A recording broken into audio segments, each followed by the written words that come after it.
Hey, so welcome back to a Profit-Minded Business Podcast, where the purpose behind our show is to have real conversations in a down-to-earth kind of a way, where we talk about the challenges a small business owners face, and we address what becomes out of it as real-world solutions. Really what we found in doing what we do is there's a lot of pitfalls that small business owners face, and they tend to face them privately. And so what we want to do is create an environment where we're able to have discussions and learn from one another so that maybe another business owner that is approaching the same challenge has some insights from someone who's already gone before them. So today I am joined with Geri and Paul Looker, and they're going to tell us a little bit more about how they have found a pathway into their next chapter. They've been successful in business and successful in their working lives. And here they are looking at a next chapter. And so one of the things we want to talk about with them and what you guys would share with us is your story as to how you discovered a passion that you didn't even realize was there. Tell us a little bit about that.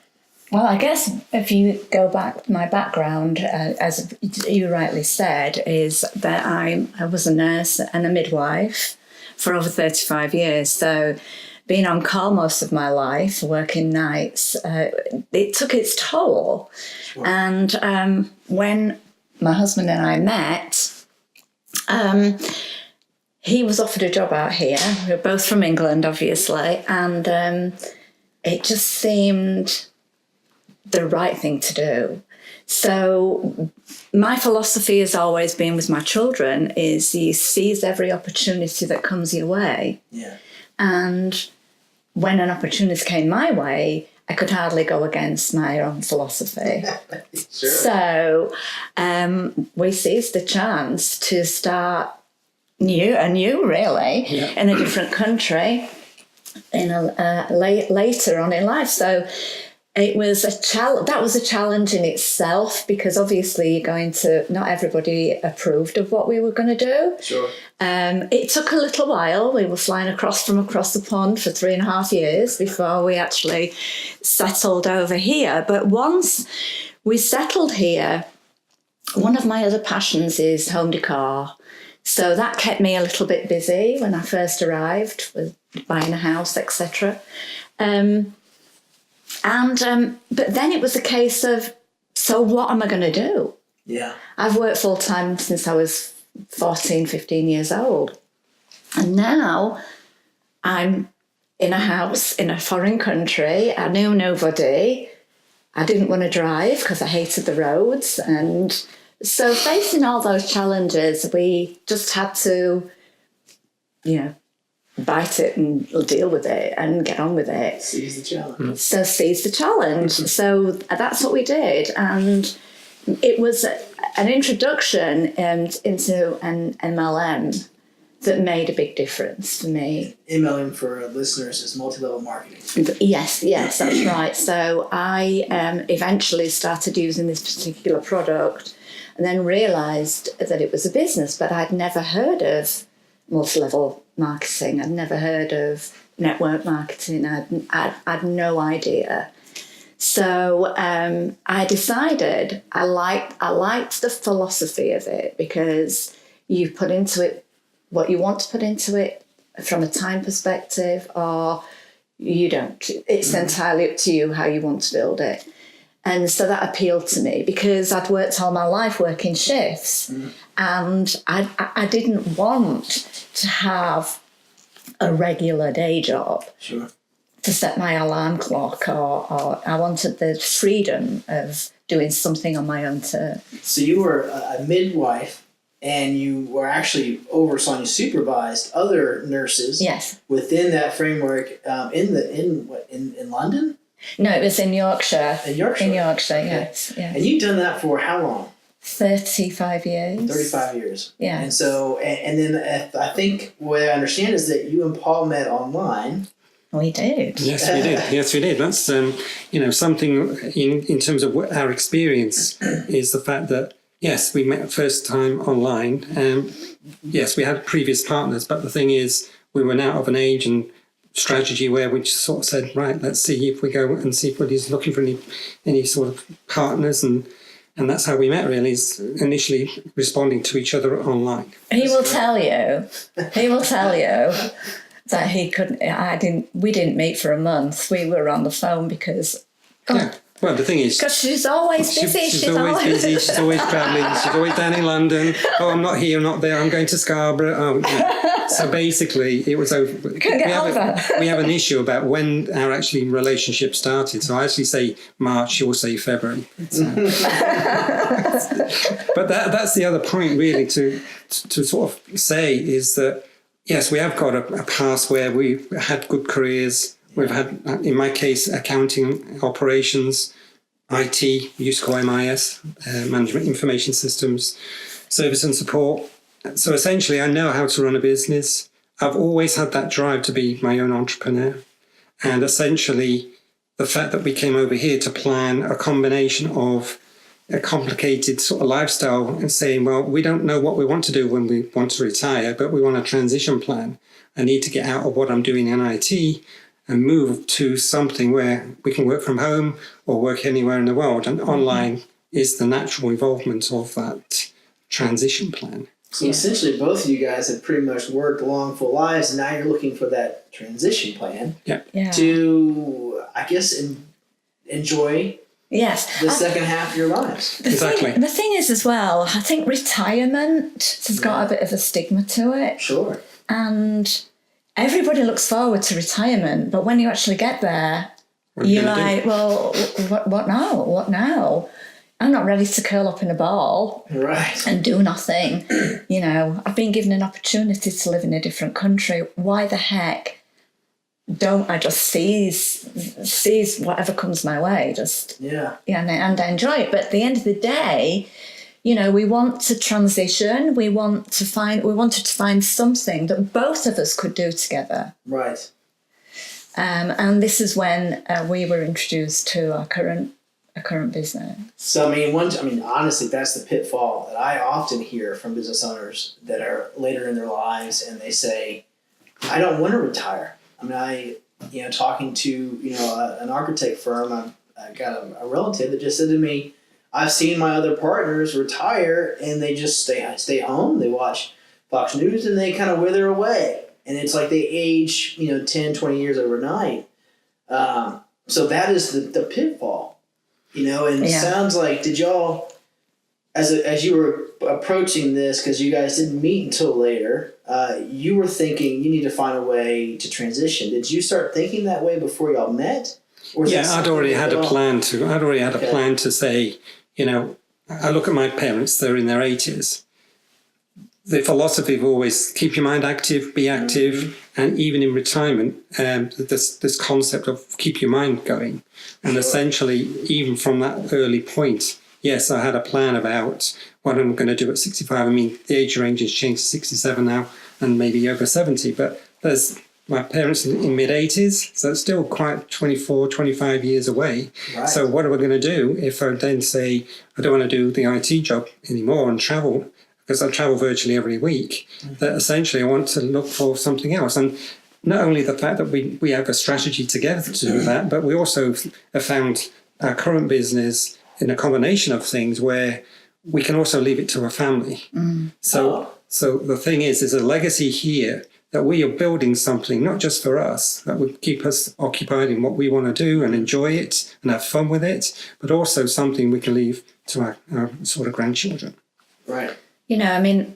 Before I left England, I had my own home, but I still a mortgage to pay. It's still a car to run. So all these things, they're thinking, well, is my pension going to cover this? No, it's not. So does that mean then I've got to work a few more years? I couldn't go on doing what I was doing. Yeah. Something had to give. And I think that's where a lot of people are. Because they can't afford to retire.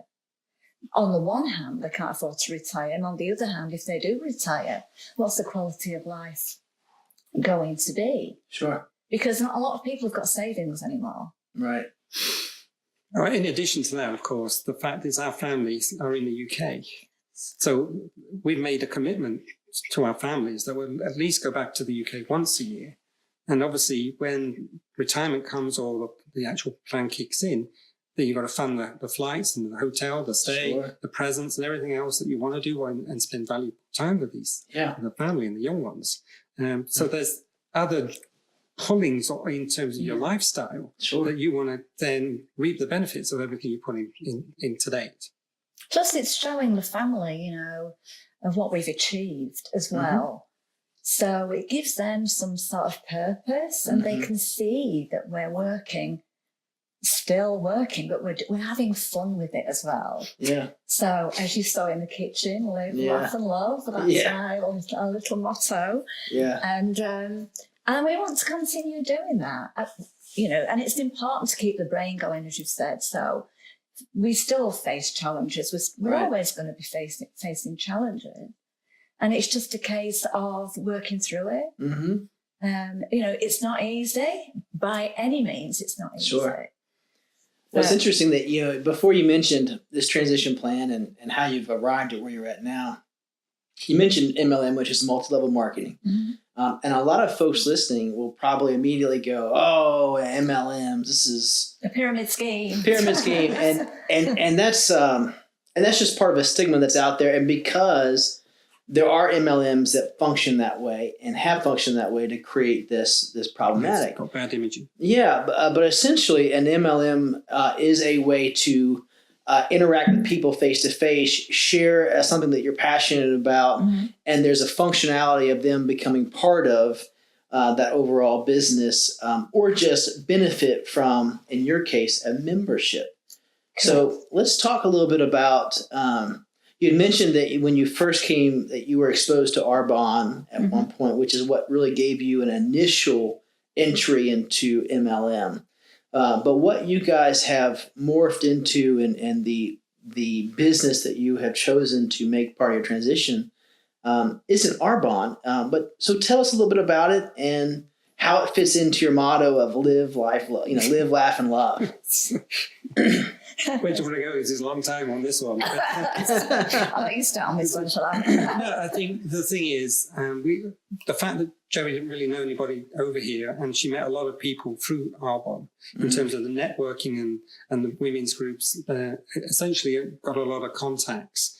And essentially out of the blue, somebody gives us a call from the UK, and they're saying they want an address to actually deliver some wine.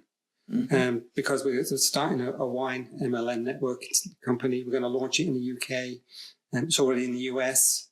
So we need an address because we need to onboard people. And it's a pre-launch. And it's a pre-launch, and these people were funding it. So essentially, our garage was then full of boxes of wine. So do I understand that you guys were literally on the ground floor? Yes. Absolutely. A lot of the MLMs, they talk about that. But you guys were literally the phone call of, we need to use your garage as storage. People used us. Well, the guy had said to, because I knew him, and we've been in touch. Yeah, he's from Yorkshire as well. And he's from Yorkshire, down the road from me. And he'd asked me if I'd heard of this particular company because it's an American-based company initially, but they were looking to launch in other countries, and they chose the UK as the first country to launch in. So that's how we kind of started with the conversation. Okay. And so because we were looking for something for Paul to join, really, as well. Remember the transition of Wayne coming out of what I'm doing into doing other things. And we'd had the conversation about, well, we're going to have to find something for you as well. And so when this came along, I said, let me speak to Paul, because obviously he travels with his job at the moment, so he was out of town at the time. And I said to him that this guy had called me and he knew who it was, and said, he's proposed something, and I think you'd be interested. So I said, well, what is it? I said, well, I'll just say it's to do with wine. And I piqued his interest. Right? So, you like wine, right? Yeah. Just a little bit. Yes, that helps. Yeah. So we looked at what he had to say, and well, basically, I went on the website online again, and actually was promoting the fact that it is online. So the fact that we met online and we're comfortable with that approach, and the fact it solved one of those issues I was trying to raise about working from anywhere in the world. I can work in UK, I can work anywhere in the US, or work from the beach, whatever. So that satisfied the requirement in terms of I don't have to go and see everybody if I don't want to. Sure. And it's their self-professing in terms of the Flexibility, ultimate Yeah. flexibility. Yeah. So that met that criteria. I don't know if that explained, but in my prior life being an accountant makes me also very number driven. So looking at the numbers, it was actually a no-brainer, completely a no-brainer. It meant that if I had to go and start a company, I would have to go and find, these days, you'd have to get your own website, you have to get your own sort of marketing plan, you have to talk to your legal people, your lawyers and so forth, to put all this together. What was in front of us now was the website would be provided for. You'd have access to your own back office. You have training and sort of information coming from the company. You have newsletters and you have a team of people. So essentially, all the back end of your business is provided. It's online. It's a no-brainer. Of course, that was it. And you don't have to store inventory. Correct. You don't need a wine cellar. No, this is Well, we've just treated ourselves to a nice one. You may have built a wine cellar, but it's not for Oh, inventory. we got the wine cooler this weekend. We're filling it up now. Yeah. But that means that you can actually have the wine at the temperatures that you're recommended. So the white cooler than the red. Everything's in the fridge. It's actually sometimes too cold ruins the flavours. So that was the rationale really for having a wine. Well, so what's interesting here is that you had certain criteria for your next chapter, your transition plan, and it was flexibility. It was to have a business that was accessible to anyone around the world, essentially. Didn't require you to have any inventory, and didn't require you to have staff meetings. Correct. And you needed a full back office for fulfillment. Okay.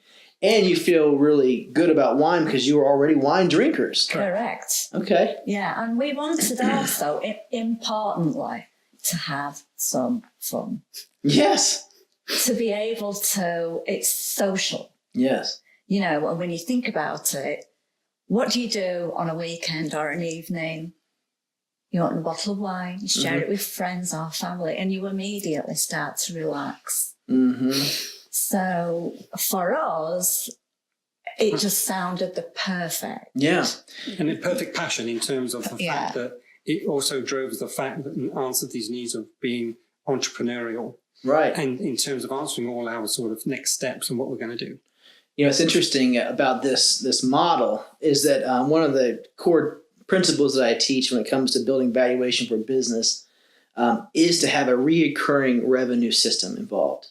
And there's a version of this recurring revenue. One of the models is to have this, ongoing membership where the customers receive a surprise gift every month. Correct. And essentially, if I understand it right, that's what this membership is they are getting like their Birchbox of wine every month. Is that correct? Yes. That is correct. I mean, we don't want to go into too much detail, but I think the minimum sort of assessment here is that we have connoisseurs. I'm not a connoisseur, right? I drink the wine, but I'm not a connoisseur. I'm not a sommelier. But the thing is, there are people in this company that choose the wine on your behalf, which means that I'm not going to compete with that. So it's then decided by them, every month something different comes from 10 different countries around the world. So essentially, professionals choose it, they package it, and they ship it to your door. I'm not going to compete with that. Yeah, and in your box, you get information about what is in the box. So there's information about each bottle of wine. Something like this? That's Correct. it, yeah. Okay. So it tells you about where it's from, the vineyard, the grapes. So you've got some education there if you want it. It tells you whether the wine's fruity or, or mellow or refreshing. It tells you what to pair it with to get the best out of the wine. Yeah, it even has an actual meal option here for that would be. As a suggestion, Right. Yeah. Well, this is great. This is also good for people who have been saying they'd love to get into wine drinking, but don't have a clue about really how to describe the wine, know it's full or fruity or bold and beautiful, refreshing, light, smooth, and sweet. So this is neat. Yeah, I think the biggest sort of switch in people's heads, though, is they go to a supermarket and they'll choose the same wine every month, or they won't really explore different things or discover other things. One of the opportunities, of course, is not the fact of just signing up from a business point of view, but you're tasting wine chosen by connoisseurs that you wouldn't normally choose yourself. Right. Now, the company says, if you don't like it, just tell us and we'll send you something else. Whoa. Hold on now. If you get a wine that you don't enjoy, you could just stop drinking it? Yeah. And or for that matter, drink it and complain? Call them up. Make a complaint. Whatever you want to say it is. Customer services are really good, I have to say. And in our we've actually been in the company now almost 2 years, coming March. And I've only known one swap out, basically, for one person. And they are good wines. There is not a bad wine. Yes. But what people have to understand is everybody's palate is different. Of course. So you might like one particular wine, I might like another one. Mm-hmm. And that's the beauty of the wine club, because you can try different wines. Okay, now this sounds like a fun retirement thing to be a part of no matter what, right? Just to get these surprise wines, learn about different wines, different countries. I mean, I know, we went up to visit my father and we brought his favorite wine. So yes, he has a bottle that he always enjoys. My mother-in-law, same thing. There is a choice wine that we would always get her because it's the one she always drinks. But to have almost like a wine tasting every month. Yeah, exactly. It's like a lot of fun. And that's what we do. And I'll tell you what, we've had some wine parties. I've mentioned before that we've had wine parties. Social. We are so confident nowadays that we actually open the wine in front of people to experience the fact that we're experiencing it with them at the same time and discovering it together at the same time. So they know that there's no prejudgments or pre-selection. Mm-hmm. It comes out straight from the box. Now, okay, so this is a fun thing, obviously, in retirement, and I can't think of a better way, as long as alcohol is a normal part of someone's life, to do this. But how are you guys making this a business? What is that? Well, in MLMs, you normally have a business side of it. You can actually be just a customer. If you want to just be a customer and buy the wine like you would normally do in a store, you can. But there's a business side, or is a business side, where you actually earn a commission. You actually earn a commission when people sign up and join your team, which is the normal structure from MLM. And then you earn on when they purchase wine every month. So there's two things you need to know about. When I said it was a no-brainer, there's two levels that you can join at in the US. I'm going to say it's the US because it's also in the UK and Australia and soon to be Germany. Nice. So I'll focus on the US. So it's $250 and you can get 20% off future cases of purchase of wine. And there's a $500 level where you can get 40% off your case of wine. So from a business perspective, we wanted to dip our toe and see if it was any good. So we joined at the $250 level. Mm-hmm. And what makes it a business side is if you get two people to join your team as brand partners, you get 50% of their induction fee back. So essentially, I can get my $250 back when I sign up two people. We have more than two people as brand partners, then you start making money because you get 50% of the bonus in terms of the start fees. So they pay $250 and then you get $125. That's right. As they're just joining. Join. So two gets your money back. You sign up more, it's more money in your pocket. Mm-hmm. Then coupled with that is obviously every month you're committed to a subscription where essentially you're making commission on the purchase of the volume of the wine. The customer joining the membership then selects how many bottles they want each month as part of their surprise box and education of wine. And in the US, it's 2, 4, or 6 bottles of wine. 2, 4, 6. Different price points, and then you get a commission element of what they decide. Okay. Now we don't sell wine. Let's make that clear. We're just doing the actual subscription. You're just promoting the membership and the company become part of this. Yeah, that's correct. Yeah. And then there's another way that you can make money. I don't know if you know, but if we have 3 customers underneath us in our team, our wine is free. Whoa. Yeah. You're telling me that you join, you got 2 people underneath you or more, and then you get some customers, and then now you're getting your wine every month for free? Correct. Yeah. Jerry gets 6 wine and I get 6 wine. So the thing is... Hold on. You get 12 wines for free? Yes. Yeah. And these are premium wines? These aren't like the box wines. No. These are premium wines. Yeah. These are exclusive. You cannot buy these wines anywhere. else. Yeah. I don't understand. How does that? Why does that work? Say if you joined us as a customer, Yes. right? You introduce 3 other customers, and while ever they're ordering, your wine will be free.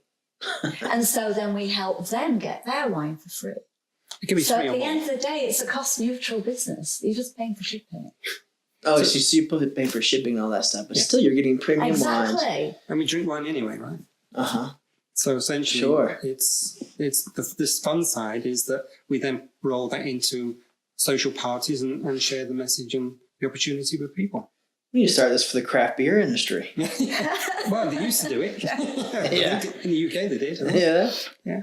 Yeah. Okay. So it's fun. It's a fun, yeah. Well, this sounds like a blast. So then you basically invite people over. Yes. You have wine socials, and you share the new wines that you've gotten over that month, and you share them a little bit about how this works for you guys, and you have a great time.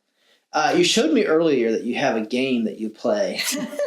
Tell me This about is my this wife game. at her best, actually. She chose it. It's called Wino casting Bingo. blade. Wino Bingo. Wino Bingo. Oh, and this is awesome. So yeah, and it breaks the ice. Obviously, as soon as Yeah. when we do our socials, we have wine pourers as well. So we just pour in a certain amount in a glass. We don't just give everybody a full glass of wine. Sure.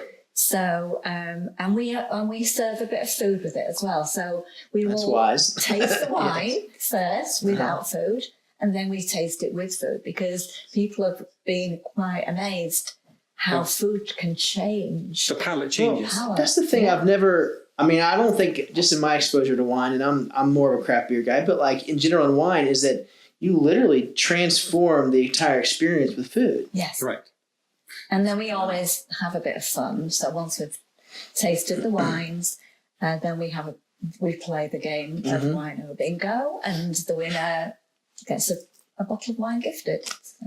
Well, for someone who's already drinking wine, already having great parties, this seems like a lot of fun. It's fun. It's good. Yeah. So this is how you've answered the challenge to what are you going to do in your next chapter and in your transition plan. You mentioned before that it was more about it was about having fun and have flexibility, earning a little bit of income.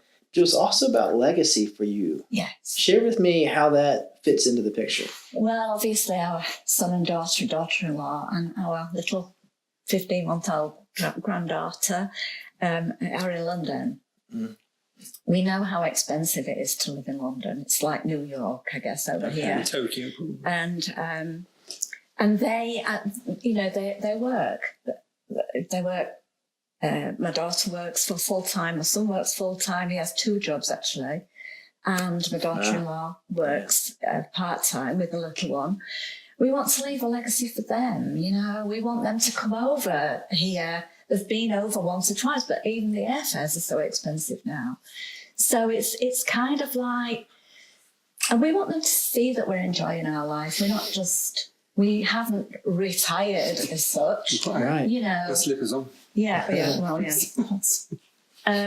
But yeah, we want to leave a legacy for them.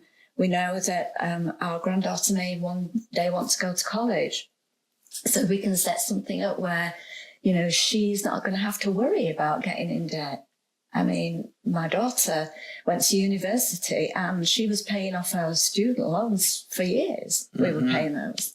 So we don't want that for them. We don't want them to live in with debt. We want them to be able to enjoy their lives, and we want to be able to leave them something. And that's why I want to say, I didn't really mention this before, but one of the points of joining Direct Sellers and MLM is the fact that it can there's an opportunity to be financially free.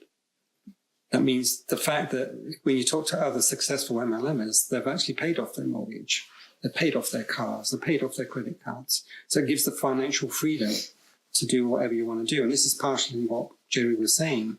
We get to that state when we're doing this, finish the plan, everything's then in line to lead to the stepdaughters or stepsons if they can. Okay, so essentially what you're saying is that, for you guys, it's all about your next chapter and your transition plan into the second half of your lives. Correct. But you're saying it's good for someone who, is early in life and simply wants another income stream. Yep. And wants to have a good time in building it. Yeah, absolutely. And there's no reason, you get out of it what you put into it. But if somebody that's working full time, like my husband, fits it in and around his job. Mm-hmm. So there's different levels you can do. Yeah. So, for example, I talked about commission and rewards back to yourself as a bonus, but if people just want to say get an extra holiday a year, that's something like $2,000 or $3,000, maybe $5,000. They can just earn that. If they want to cover utility bills, they can cover utility bills. If somebody wants to really make a career out of it and get $10,000 and more, 15, 20, they can do. It's up to the person, really. And whatever age range it is, as long as they're over 21, right? Which is from an alcohol point in the US. So. Sure. Now, okay, you're an accountant in a previous life. Used to be, yeah. So when you look at the numbers here, I mean, you're talking about someone replacing whether it's just a simple holiday or whether it's, in your case, supplementing your retirement.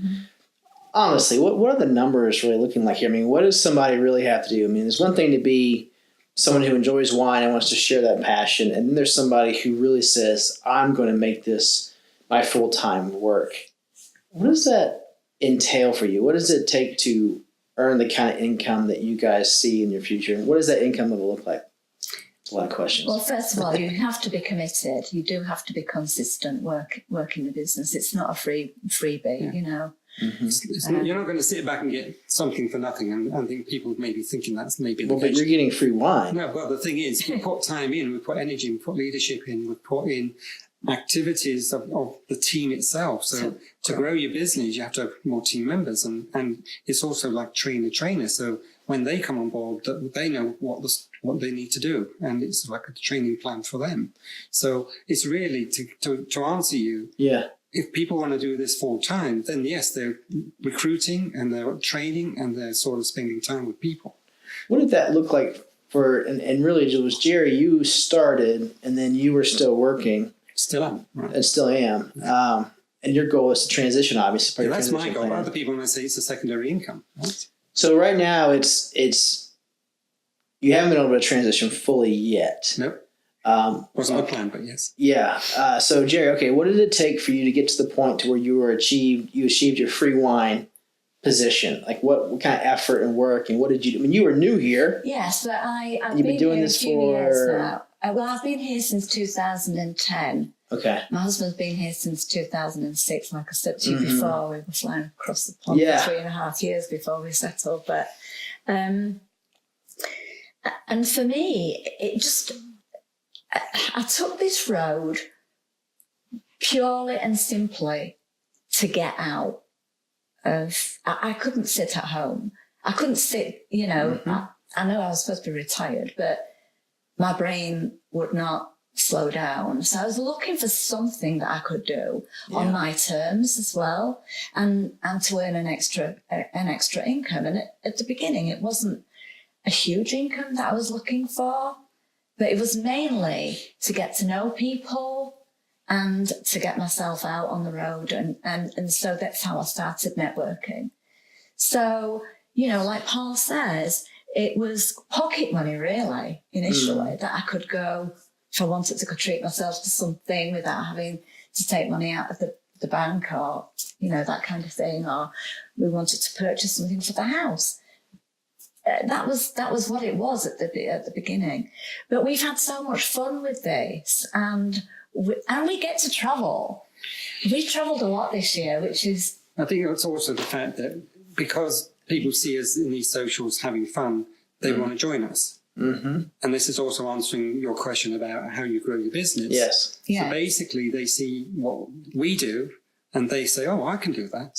Mm-hmm. Because we're just normal people. We're not sort of superheroes or anything. Yeah. We're just normal people. Yeah. So basically, what I'll say to you is that when people see us, they say, "Oh, can I join your team?" or "Can I do that?" and they sign up. So we have a mixture of customers and brand partners right now. We sit down we just sit down with people and take them through because they want to know more about the wine.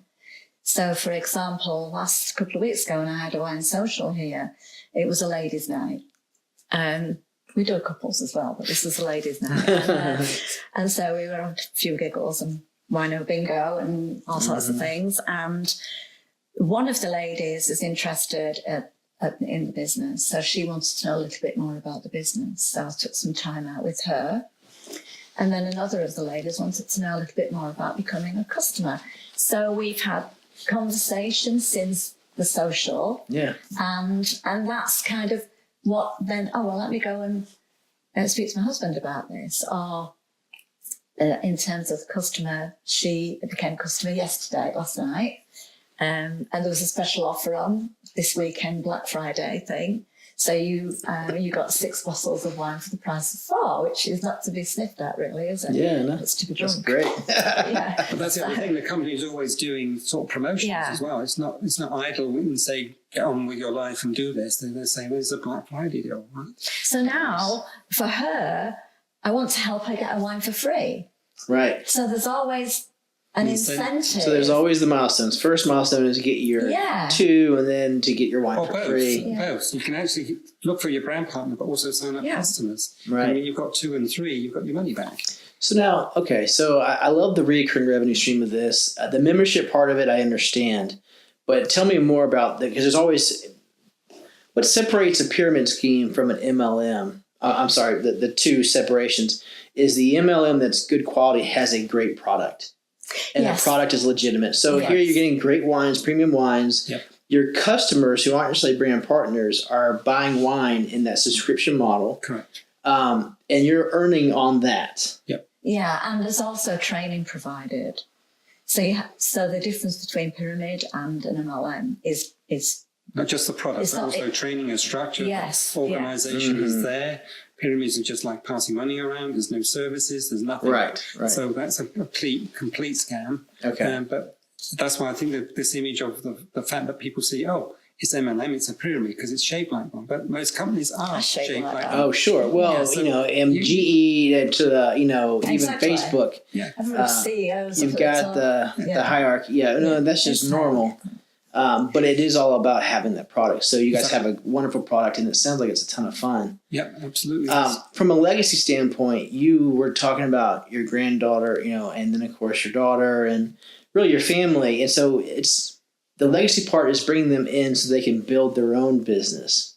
They can, but if they don't want to, then we can pass it on to them if they want to. Tell me about that, because that's important. So it's very similar. You reach in NLM companies, you reach a certain level where you can really, if you pass away, you can bequeath it to your family. And they have then a decision to make whether they do want to run the business as we are doing today, or they sell it.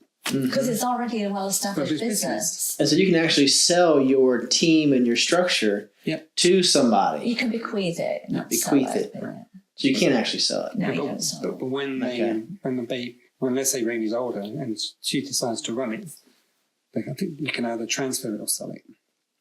Okay. So, it's possible. There's room for something like that. Yeah. But that's kind of nice. And then actually have something that you're building that is an asset. Yes. And not just your own team. Exactly. Okay. I like this. But you also get to know a lot of people. This is your you were brand new here. You moved over from across the pond. Yeah. And then you landed here 2010. And how long have you all been doing direct sellers? Not quite 2 years yet. Yeah, 2 years in March. But the thing is, I've already been to New York. That was the first time I went to an event. Mm-hmm. Then the next event was in Vegas. So we went to Vegas. And we just come back from New Orleans. Oh, wow. So these are all like groups. That's with the one company. So they do these conventions or events. And essentially, that's where you also meet people from around the world that also... either customers or partners or thinking about starting. So right now we're working with a UK team, an Australian team, and the US. So it's like having we want those world clocks on the wall, time differences. But, let me kind of pigeon or pivot to more of the challenges you're facing. And let me kind of compare it to something is that a lot of MLM professionals that I know, they just have to they build this list of friends and family, and then they go on and they talk to them all. They almost pasture them into buying, whether it's nutritional or it's always some sort of a almost becomes a problem because they almost get ignored by their family. Anyway, there's issues around this, but it seems to me that going to events and inviting people to come hang out and socialize, if somebody is social, this is a dream. I mean, am I wrong? Right? Yeah. It seems like it goes back to you as a no-brainer. Free wine once you get to a certain point. Yeah. You have a recurring revenue model Yeah. that's based upon premium wines and an experience where it's just like a lot of these other great products. There's the Shave Club, there's Birchbox, there's a ton of these, even the men's clothing now where you can, kind of go through a questionnaire and sort out what you like, and then you just receive clothes every month. So this is a very legitimate model that a lot of businesses are finding extreme success with. I asked you before we got into this interview, a little bit about the process of being a member, and I asked you about similar things like to the men's club where you get these clothings or whatever the case is. Tell me a little bit about where the business is now as far as identifying wines that somebody might have a palate for and where they may go in the future. Well, two things here. I want to reiterate, obviously, the Direct Sellers is a new company, a startup company. It's not even in the MLM business. It's not even 3-year-old yet. So essentially, it's the ground floor level that people also, if they decide to join, we know, or we tell them that there is a grassroots. Now, sure. When we first joined, you were just getting your shipments in a box every month. And we've seen an evolution now that essentially one of the things you want to do is say, oh, I like that wine. I can't get that next month. So you've changed it. So sure. Now you can go online again and build your own case. So essentially, you then choose the wines you want and build your case. You could even be 12 different varieties if you want. Or you can say, oh, I like that one. We'll have 6 bottles of this and 6 of something else. And again, as the brand partner, you'll get 20% off if you're a premium level. If you're elite level, you get 40% off. So essentially, you can start. Then the company, this is where they're going, will start to know your preferences. Right now, I'm saying, come back to the point about being a startup. It knows about that when you start choosing, then they'll know what your preferences are. If you like only whites or you only like a particular wine from Spain or whatever, then they can start focusing on promoting wine that you like. That's exciting. It's different. Yeah. And sometimes I know MLMs have had a bad press a little bit because of what you just said about, people start out so enthusiastic and they go immediately to their family and friends for help. And they're the people that generally won't join you. Right. So by being with the wine business, because it's so social and it's enjoyable, and people get, relax and interact with each other, and it's slightly, that's what I found different, because I don't want to be pushing products on people. I don't want to be hounding people. We want people to enjoy the experience of it. If it's not for them, it's not for them. I won't, Right. We talked we talked before that I have this expression that people are free spirits. Sure. Which means that I'm a person that, if, like Jerry just said, if it's not for them, it's not for them. I'm not going to get upset by it. I've given them an opportunity or provided some details of an opportunity for them to decide. If they don't want to do it, it's not for them right now. Maybe in a year's time or 2 years' time, or when they want to do the transition plan, they might come back to us. But the thing is, yes, they can decide who they want to be with, decide what they want to do, and how they want to go about things. Seems like a pretty good choice for someone who's not a salesperson. I mean, with a lot of these other MLMs out there, there's a lot of selling that kind of has to happen. But with you guys, it's very much so just a lifestyle, an embracing of live, laugh, love as a personal tagline of sorts. Yeah. And just embracing that in a way that allows other people to, find their own version of that. And some of our customers are now hosting their own little social, they'll have a social. Sure. So you're being introduced to different people, and again, you're just sharing the experience, the live, laugh, love. The other fact is, I'm just saying about it's a growing company. The company also has an app or 2 apps. Okay. So the app, you can actually even use your back office and just go in there yourself, get reports. It's all on hand, right? So you don't need your laptop or your desktop. You can do anything. All on your phone. All on your phone. In fact, I met John, one of the networking guys, first time, and we actually have a networking meeting. I went there and I ordered a case of wine while we're at the meeting, just to show that how easy things are and how things have changed in 2018 compared to 1970s. Right? Yeah. And the other point, we've just released an app where you can send videos to people if they show any interest that they want to join your team or whatever. And the reason I'm saying this is because there's a testimonial video. Now, I was actually in awe of it because it actually had people who decided what they wanted to do and joined DC Direct Sellers, in that one was a train driver, one was worked in a corporate office, one was a lawyer, and one was in real estate. So it's really all walks of life of really that people either want to sign up as a customer or even have a second income. So I love that. That's to know that just about any industry, you coming from any industry, this is one of those things that you don't have to have the set of sales skills. You don't need to know about wine. Or formal education, or it's not that kind. We're not connoisseurs, as I said. We're not sort of sommeliers, but we obviously do enjoy wine. But we're sort of learning, we're discovering, and essentially it's fun all the way. So the social that I referred to earlier, I served some pulled pork with one of the wines, and one of the ladies was like, "Really?" I said, "Just try it." It seems a little strange, Perry. I know, but she said, "I would never have thought that." So obviously she tasted the wine then with the food. And it was a different experience. Yeah, she was like, "What?" Wow. Yeah. So that's fascinating. That's actually really interesting to me. Yeah. What? We went out on the deck a few months ago. And we'd done the wine tasting, and then we went out on the deck so everybody could just have a chat. And if they wanted to finish another little drop of wine off, then that's fine. But, we decided we'd test out the wino bingo. We forgot about the fact that we hadn't got the electrics sorted out on the deck, so we were playing wino bingo with my torch. You've got the flashlights. Yeah. Flashlight bingo. It was funny. It was hilarious. Well, so tell me a little bit about now we've talked about how much fun it is and that it's one of those businesses that can be done in the transition period or the second half of life without a whole lot of stress. Obviously, it's the opposite of that.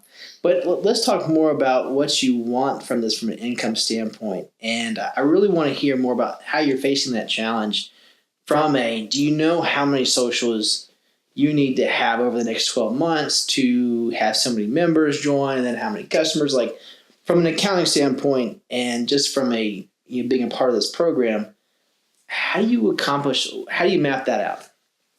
Well, this comes back to your plan, okay? And I've always said that when I've been in startups before, that you'll do a foundation year. You actually run a company for the next 12 months, generally maybe making a loss because you're investing, then you'll probably break even, and it's probably the fourth year that you're going to make a profit. Now, if we talk about transition plan 4 or 5 years, is that therefore in my timescale to replace a permanent income, so that team has to therefore replace the monthly salary. Now, I know those numbers and don't necessarily need to go into all the details, but essentially if you said, or I said to myself, I need to have the same standard of life and same standard of living, let's say I'll pick a number out there, $10,000 a month. I then back that into my commissions, back into the number of partnerships, and then you can say, this is how many you need in your team. So essentially, we're on that process of building customers and brand partners. And yes, these next 5 years, we're going to have to grow our team probably up to 100 brand partners to achieve that. Have you figured out about how many socials you have to have in order to achieve new? You don't have to just do socials because it's online, right? Yeah. So remember, there's the social networking, Facebook, you've got Instagram. So it's not just socials that's driving your business. So from a business perspective, think out of the wider box here that says socials is one thing, Facebook is another, Instagram and whatever media that you've got, essentially I play golf, which means I can go to the golf club, maybe do presentations at the golf club. So it depends on how you want to focus your business and what you want to do. And obviously we are in different countries. So you can't have a social here. Right. You know, you can video it to Australia. Yeah. But so in that case, you know, people don't have to drink wine to do this, but obviously it's advantageous to do so. But we've got people in Australia, for example, who we started chatting with online again, and I just suggested, well, tell me more about this wine club. So we were talking about the wine club. And I said, well, maybe, why don't you just try a box of wine? Order a couple of bottles, order whatever it is Australia-wise. But, I mean, just try it. Just try it. And if you like the wine, then, you know, we can tell you more about the business if you're interested. If you just want to be a customer, then that's, you know, be a customer. And if you want your wine for free, let's help you get your wine for free. So there's lots of different ways for people to get into the business. Okay. So it doesn't always have to be a social or a one-to-one, because if you're thousands of miles away, you can't do that. But thank goodness for social media and technology. Sure. That we do a lot of Zoom calls as well, so that you've got the visual there. Yeah, so you're able to interrupt there, but Yeah. the thing I was going to say is that you asked about challenges, okay? Yes. And you talk about, you know, relatives, friends, and that's what in the marketing world says is your warm market, because you would expect that to happen because they know you know what your career path is or whatever, they've known you for 30, 40 years or whatever it is. That warm market should really propel you, but it doesn't. Everything. No, it doesn't. No, it doesn't. No. Yeah. You may find one or two people do that, and they don't really. You don't get the rewards out of that or the return out of that. So you then say, what's the cold market? And that comes back to my point about Facebook and online business and making sure you're in front of prospects, basically. So now you're sharing. A new box comes in, sharing, hey, this is the wines we got, you know, awesome experience, you know, awesome. We paired it with this. You're throwing the pictures of the food with the wine, and you're just sharing that with your community. You're not even having to sell it. You're just sharing it. I'm just sharing it, and then they decide what they want to do. Wow. And I think as well, you've got to have the mindset of not to be upset when people do say no, you know. And I think that's where a lot of people fall down, and they give up because they don't seem as though it takes time to grow. You have to be patient. You know, this does not happen overnight. And you have to be consistent, and you have to put some work into it. The expression, this is not a sprint, it's a marathon. So you have like a 4 or 5 year time frame to replace, the number we threw out there was $10,000 a month. Yeah. When you back your numbers into that, that's a realistic goal with this type of a business? Oh, absolutely. Okay. That's actually, if you really did it full time and you went, well, I'd say gung ho, you can really magnify that tenfold per month. And that 10,000, give or take, basically, like you said, the amount of effort you put in, that you can do sooner or later. What I want to do. How much of that would you have estimated in your backing it in numbers comes from the customers buying wine on a monthly basis versus memberships? The memberships is really going to make it the money because you're getting a monthly commission. So you get these one-off bonuses for people joining. So it's the actual monthly subscription that you're going to really make the money on in terms of, I don't go into the compensation plan, but most MLMs do have a compensation plan. So this is a binary system that the company operates, and in that binary they have this dual qualification process as well. A little bit complicated. I'm not going to go into it right now, but essentially magnify the outer lines of this binary tree is saying is where you're getting your commissions, and the inside of the actual, let's say, a structure of a triangle, the inside is where you're making profits. So essentially, there's a combination on the binary and the dual. You're getting commissions on both in terms of the structure. So I would say, to answer you, commissions is the answer, not the fast start bonuses. Okay, that's interesting. So let me ask you this, and we're going to kind of begin to wrap it up. When the premium wines come to direct sellers, how do you know much about that relationship between the actual source of the wine coming through, and then what's in it for them, and then how are the actual companies who produce the wine interacting with direct sellers to sell it, or tell me a little bit about that relationship and how that works. You want to sell about wine whisperer?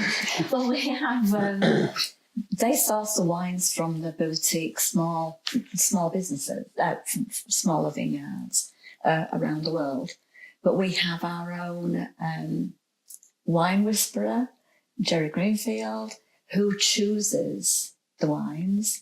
But we have also a guy called Steve Birch, who is our winemaker as well. So they link closely with the vineyards, and then they, they're specific in exactly what they want, and they will only bring the wines to us that they feel is up to a good standard. It's going to meet their standard before it comes to us. They say they're not going to ship anything to us that they don't like. Would you say the wine industry with these boutique vineyards, do they have a hard time getting to market? No, I don't think so. So I'm trying to figure out where Direct Sellers fits into the industry as a resource for both the boutique vineyards and then for the customer. Because you've got all the different distribution, whether it's retail or wholesale. The wines are shipped in barrels and then to a distribution centre as well. They have distribution centres over here. This is why they're looking at Germany, pre-launch in Germany, because the economy is very strong in Germany, but also it's a great base for expansion into Europe. So, to ship it to Germany, they're looking probably the next country, maybe Italy.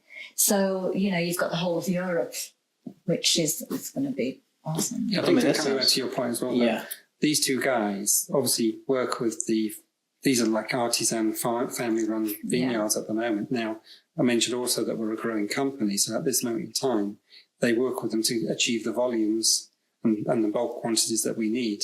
So it either comes over in barrels or vats. And Steve Birch is the guy that does the finishing when it gets into so the he US. actually takes it into the bottle. They both do. So that's really what I was asking is where does Direct Sellers, because you told me before that it's exclusive wines, meaning that I can't walk into Whole Foods or to any kind of a retail wine distribution here in America and find these wines. Correct. And that's because Direct Sellers, it plugs into the marketplace to give these boutique vineyards who aren't ready for big time distribution the ability to share their wines with the world through you guys exclusively. At what point do these wines become big enough, and is that part? I know this is a young business, but do you have the insights into how that expands? The information on the operational, what I call the real operational end of the vineyard distribution hub centre. That's not shared with us at this point. That doesn't mean to say it's not going to be shared. I've asked about, do they have a document to show the process here that will probably answer your question in terms of the volumes. But they have to meet the direct sellers will have their own stringent policies where they'll say this vineyard's got to produce so many bottles per annum. It's got to be of certain quality. And obviously the fact that you're going to meet the standards of DC before it even comes into DC for tasting. So the fact that there's those steps prior is validating the quality of the wine before Steve and Jerry get it. Sure. Well, that's exciting to know that being a part of this membership, and that's part of what you're offering, that's what you're paying for as is exclusive access to wines that no one else is going to have unless they're part of this club. So I think that's really valuable from being a part of your own socialized network, is to be able to offer things and share things with your friends and anybody else in the neighborhood or just whatever. It's also coming back to what Jerry's saying. I mean, when we talk about running a business, most businesses will say, what's the unique selling point? And that is one of the unique selling points of Direct Sellers is our exclusive wines. Yeah, no one else is going to be able to see these wines unless they're part of your club. So that's and we've had people that were a bit skeptical about what they're going to be tasting.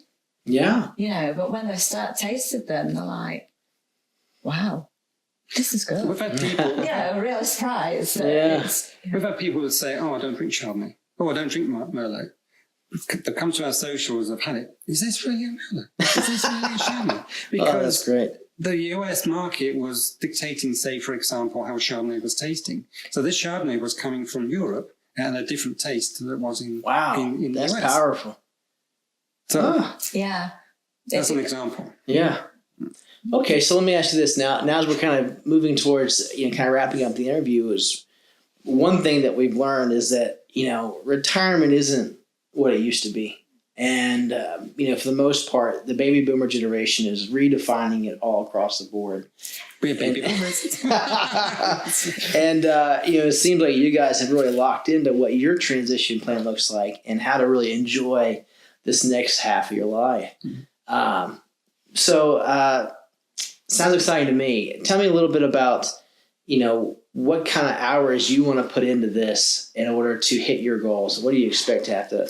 Well, maybe I'll say that first, because the way things are structured in this family at the moment is I'm working 55, 60 hours on sort of my company at the moment. Mm-hmm. So it doesn't, and all that does include the travel. So that doesn't leave a lot of time when you think about you've still got to run a house, you've still got to do all the things that you need to do for maintenance. So I have less time at the moment. But the thing is, I know I need to spend more time at it because the fact that that's part of what I want to do going forward. So you have to give up a Sunday to do some of the things you want to do, or a Saturday, because it becomes a priority. Yeah. Now, Jerry's circumstances are different. Which is what we were doing yesterday.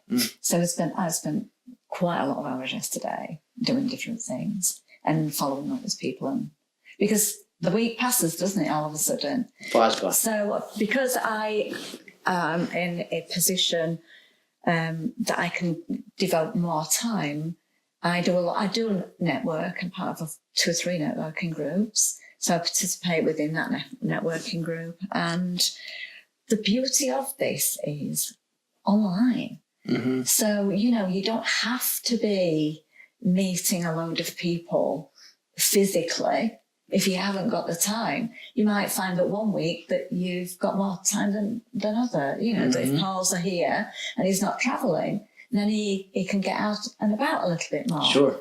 But if he's travelling, he can just get on the app. He can contact someone that he met last week. Or So, it's mixing it up a bit, really. But you do have to be consistent. There's no, your business won't grow, for example, if you take a week, 2 weeks out. Because if you stop, the momentum goes. You have to keep doing something with it. You have to keep plugging away. Where you're starting to grow a business as well, you need to put the time in, right? Because you're building something from the grassroots. Now, to answer also part of the question is, the team that we build is going to be important to us. So we should be, but we are selective who's going to join us. Because the team also that you're enrolling and working with is essentially building their teams. Right. And they're building their teams. So you're becoming part of a matrix type of organization. Well, you're a team leader. Yes. Team leader. Yes. So what will happen is that your role changes into what we're doing today to more of a leadership type role. So therefore you need to jump on, for example, Zoom calls, or you need to provide some training or some presentations. So the role changes as your team grows. And the team essentially makes the income for everybody. Sure. But obviously we're closely linked with corporate. Mm-hmm. So we have regular corporate calls. And each country has their own hub corporate calls as well. So, and there's always someone, if we don't know the answer, there's always someone that we can go to. Sure. Yeah, and I didn't mention, of course, there is, from a US perspective, or any other country, you have the compliance. Yeah. Yes. To adhere to, in the US, you have different states that you can ship to. Some states you can't ship to. So, at the end of the day, you need to know what the boundaries are. In the UK, for example, there's not the same restrictions about receiving wine. You have to be over 21 here and it's over 18 there. But you don't have to sign for it. Over here, you do. So you have to look at these nuances per market that you're operating in as well. That's great. Yeah. And we've had a couple of people sort of say, well, we're wine snobs.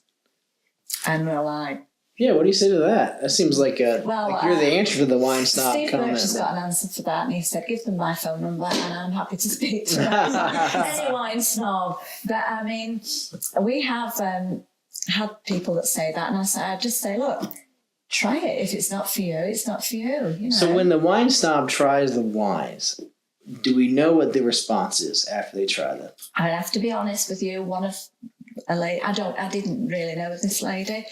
She did say exactly that with wine snobs, and said, well, try it. And she tried it and she said, no, it's not for us. It's not for us. I said, fine. That may have been a predetermined answer on her part. Exactly. Yeah. You've got to just take the rough with the smooth. Others that said, wow, this is really good. Like a shock. And it also comes back to that point about the palate and people's circumstances. And there's a lot of things that, background to this type of discussions. Really. Yeah. You can't win everything. No, you can't. Great. No, Free spirits. Well, so how can somebody, if they wanted to learn more about your business and more about maybe how they go about getting to the point where they can get their own free wines every month, how can they reach out to you guys at this point? What's the best way to communicate? Well, obviously my cell number, and we have cell numbers. Yeah, we have emails that we can share. Yeah. We're on Facebook. We're on Facebook. Okay, how do they find you on Facebook? On Facebook. Just first and last name. Geri Looker. Geraldine Looker, isn't it? I get both. And if you'll this spare... is my new personality, see, who I'm moving from. Nobody could pronounce Geraldine anyway. Oh. I used to get jelly bean and all sorts of stuff, so I switched it to Geri. So spell it for us so that nobody makes that mistake. So I get Geri over here, so our Geraldine in the UK. But it's Facebook is probably... Okay. But Facebook, It's probably the easiest, but we do have email, we do have sales, we have our own website links, so we can share that. Social media. Go ahead and share it so that people can find it. I don't know if you want to sell your cell phone or not, but share something so they can go somewhere and learn more about you guys and, of course, what you're So from a phone number perspective, the phone number is obviously US is +1, so it's 404-901-1818. Okay, that's you can phone me anytime. There's even voicemail there. You can leave me a message and I'll get back to you. If I'm on meetings especially, I'll get back to you when I can. Coupled with that is an email address, and we've got paul@lookerwine.com. That's PAUL @lookerwine. That's my last name, Looker, LOOKERWINE.com. And then we have the actual Direct Sellers website itself, my link, and essentially is DirectCellars.com. So it's World Wide Web, DirectCellars.com, and /Lookerwine. That's LOOKERWINE. That's great.